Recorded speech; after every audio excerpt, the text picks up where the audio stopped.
দীর্ঘদিন ক্ষমতায় আওয়ামী লীগ, তাই তো ক্ষমতার দাপট দেখাতে মরিয়া থাকে দলের শীর্ষ পর্যায়ের নেতা থেকে শুরু করে তৃণমূল কর্মীরাও। দিন দিন এই কোন্দল বেড়েই চলেছে। বিশেষ করে দ্বাদশ জাতীয় সংসদ নির্বাচনের পর তা যেন আরও প্রকট রূপ ধারণ করেছে। দলটির সভানেত্রী প্রধানমন্ত্রী শেখ হাসিনা যতই দলটিকে ঢেলে সাজানোর চেষ্টা করছেন, ততই মাঠ পর্যায়ে নেতাকর্মীদের মধ্যে সংঘাত বাড়ছে, সাথে বাড়ছে প্রাণহানিও। এতে চলতি বছরে 5 মাসে 28টি খুনের ঘটনা ঘটেছে।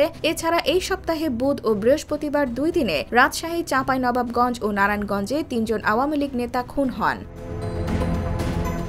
এই 3টি খুনের ঘটনায় ঘটেছে এলাকায় আধিপত্য বিস্তারকে কেন্দ্র করে। এর মধ্যে বাঘায় খুনের ঘটনা ঘটেছে চাঁদার নিয়ন্ত্রণ নিয়ে। অন্যদিকে নারায়ণগঞ্জের ফতুল্লায় ইট বালু ব্যবসা নিয়ন্ত্রণ নিয়ে খুনের ঘটনা ঘটে এবং চাঁপাইনবাবগঞ্জের শিবগঞ্জে খুনের ঘটনার কারণ আধিপত্য বিস্তার।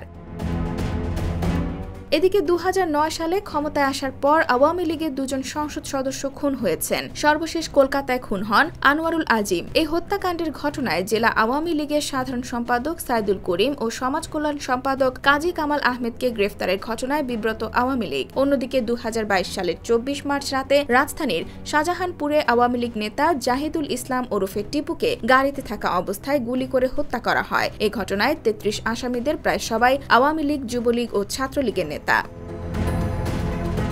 একইভাবে 2013 সালের 18 জানুয়ারি টাঙ্গাইল শহরের কলেজপাড়া এলাকায় নিজ বাড়ির কাছে জেলা আওয়ামী লীগের তৎকালীন সদস্য ফারুক আহমেদ খুন হন। এ হত্যাকাণ্ডের সঙ্গে টাঙ্গাইল 3 আসনের তৎকালীন সংসদ সদস্য আমানুর রহমান খান ও তার 3 ভাইয়ের নাম আসে এবং 2014 সালে ফেনীর ফুলগাজী উপজেলা পরিষদের চেয়ারম্যান ও উপজেলা আওয়ামী লীগের সভাপতি একরামুল হককে হত্যা করা হয় প্রকাশ্য দিবালোকে। এ মামলায় 2018 সালে ফাঁসির দণ্ডপ্রাপ্ত হন জেলা আওয়ামী লীগের তৎকালীন যুগ্ম সাধারণ সম্পাদক ও councillor.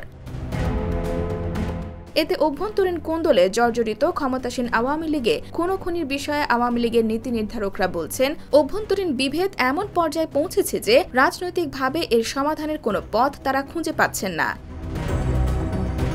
IBTV USA, new York.